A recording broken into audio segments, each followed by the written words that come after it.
Adam Kinzinger, I want to read you a quote from the European Union foreign policy chief. Quote, "Today it became clear that the free world needs a new leader. It's up to us, Europeans, to take this challenge." Yeah, look, let me be clear about something. No foreign leader should come and bow to the president of the United States. They lead a foreign country, a country that is sovereign, and especially a foreign leader that's in the middle of a war, frankly, standing in the gap. He has to, for the morale of his people, stand strong for Ukraine. If he comes here and grovels to a toddler that needs to be groveled to, like, what is that sending? What message is that sending to his troops in the trench? It's sending a message that, boy, our future really depends not on your ability to stay and fight, but on whether or not I can grovel to a toddler that wants to be held and coddled. And so what you see from Europe, they're correct. I mean, I'm sorry, I hate to say this, but the United States right now is not the good guys in this. We have been clear. Donald Trump has said everything nice about Russia. I can't think of a single time he said something bad about Vladimir Putin, and it's very rare. We were so shocked yesterday when he said that, oh, did I really say Zelensky was a dictator? This is the moment we're in, and this should be an embarrassment to all Americans.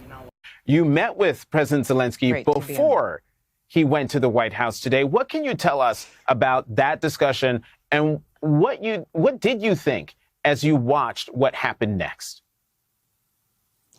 Well, I was horrified because in the morning we had a bipartisan meeting with President Zelensky, with Senator Graham, Senator Wicker, Senator Grassley. And by the way, through the week, we had meetings with President Macron with a small group of senators led by Senator Thune. And what I kept thinking is, to a T, the Republican senators that have met with these foreign leaders have been very clear that they are supportive of Ukraine, at least the ones that go to the meetings, and that they believe that Vladimir Putin is the dictator and that he started this war. So we start with that. So I thought that President Zelensky, this couldn't have gone better this morning. He was actually looking forward to going over to the White House. He was in good spirits. So when I watch that video, there is one aggressor. There is one side showing disrespect, and that is when J.D. Vance berates a president of a foreign country that is our ally. Zelensky has stood up to a dictator.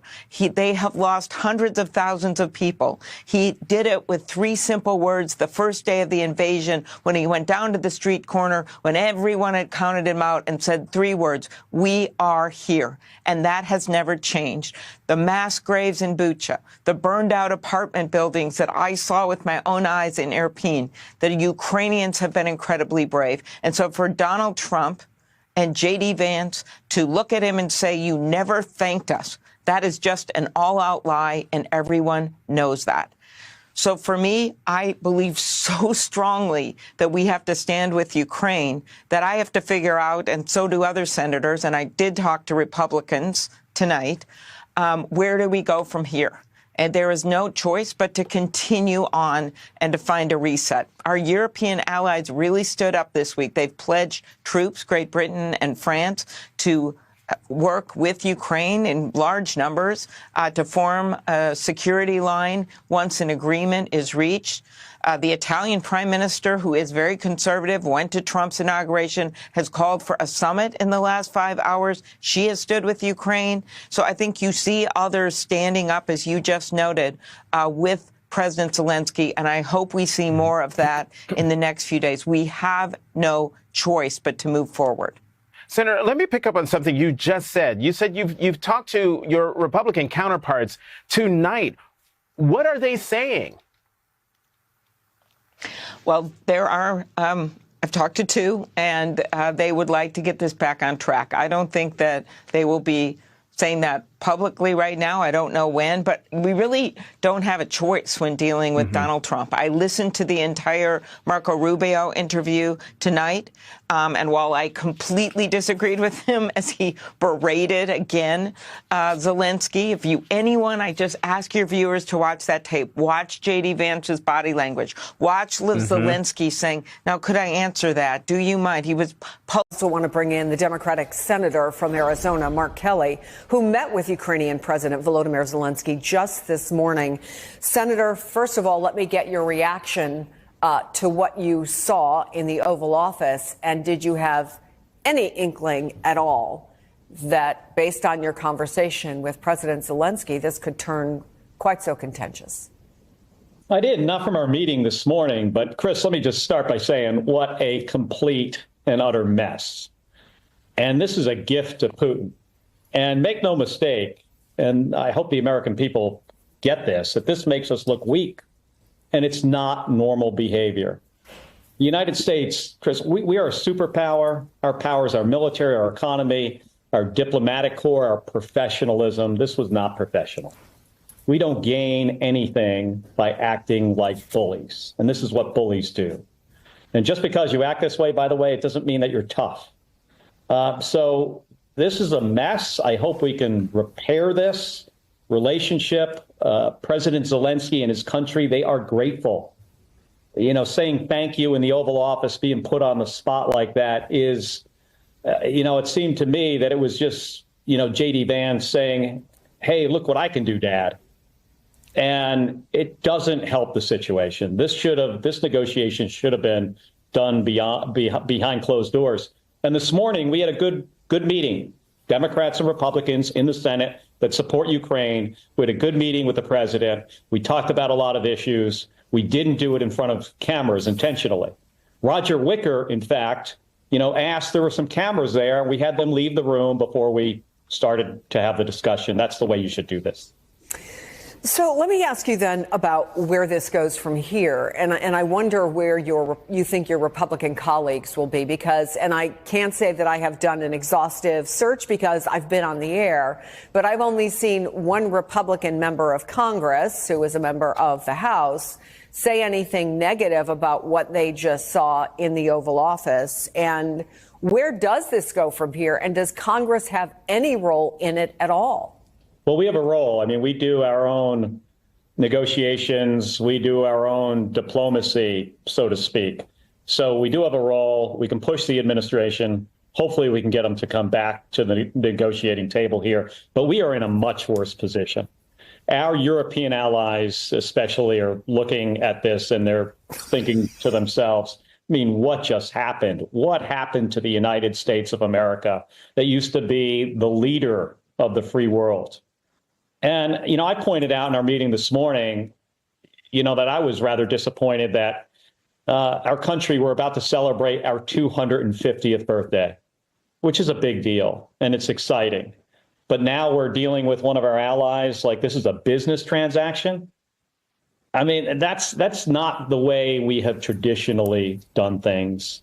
And so where do we go from here? I mean, I think the president and the vice president need to figure out how do they pick up the pieces from this total disaster and get back to the table and negotiate in a way that is who we are as a nation. I mean, we have principles, we have values, and we don't berate our allies in the Oval Office. I've never seen anything like this before. And throughout our entire history, there have been a lot of tense negotiations between countries. We don't do this in public. This did not get us anything. And I think it's important for the American people to understand, because of what happened today, we are all less safe. And I'll tell you, there was one winner in this, Chris, one winner. And if you watch Russian TV tonight or tomorrow morning, you will see that they're going to cover this. They're going to be happy about this. Putin and his cronies are probably popping champagne bottles right now. We should also do a fact check, even though I don't think most people need a fact check, but I'll say it anyway. In spite of what President Trump has refused to say, Russia invaded Ukraine. Vladimir Putin made a decision to go into a sovereign nation, and innocent people have died. Tens of thousands of people have died, including women and children, not to mention the number of soldiers who have died. He targets schools and hospitals. He is a war criminal. And we have members of this government, Donald Trump's government, that won't admit that Russia invaded Ukraine, even though you can clearly see, I mean, tanks, armored personnel carriers, troops, weapons coming across the border 3 years ago. If Russia didn't invade Ukraine, who was that? and they refuse to acknowledge what are facts. We do not have to fact check that. And it is for that reason that the United States has been a staunch ally and has done a lot of work to get our allies together to support Ukraine. Arizona, your state, has played an important role. They've served as a training base for Ukrainian pilots. I know you've talked to them. What does it mean to Ukraine? What does it mean to them to have less support in the U.S. in this fight? I've met with Ukrainian pilots in this office, one of which is now deceased, flying in combat in the F-16. I've met with them at Davis-Monthan Air Force Base. They are just fighting. They're fighting for their lives, literally. And the reason we're in this is not just to help Ukraine. This is in our own national security best interests. This keeps us safer. Vladimir Putin wants to rebuild the Soviet empire. He has made that very clear. If he looks at what he has done in Ukraine as a positive thing, then we should and can expect him to attack a NATO ally, a Baltic country, maybe Poland. We talked about that with President Zelensky this morning. And if he does that, we have an obligation to defend them. Now, Donald Trump has dismissed our NATO obligation like it's somewhat optional. It is not optional. And having allies keeps us safer. It keeps our economy stronger. And what happened today makes us look weak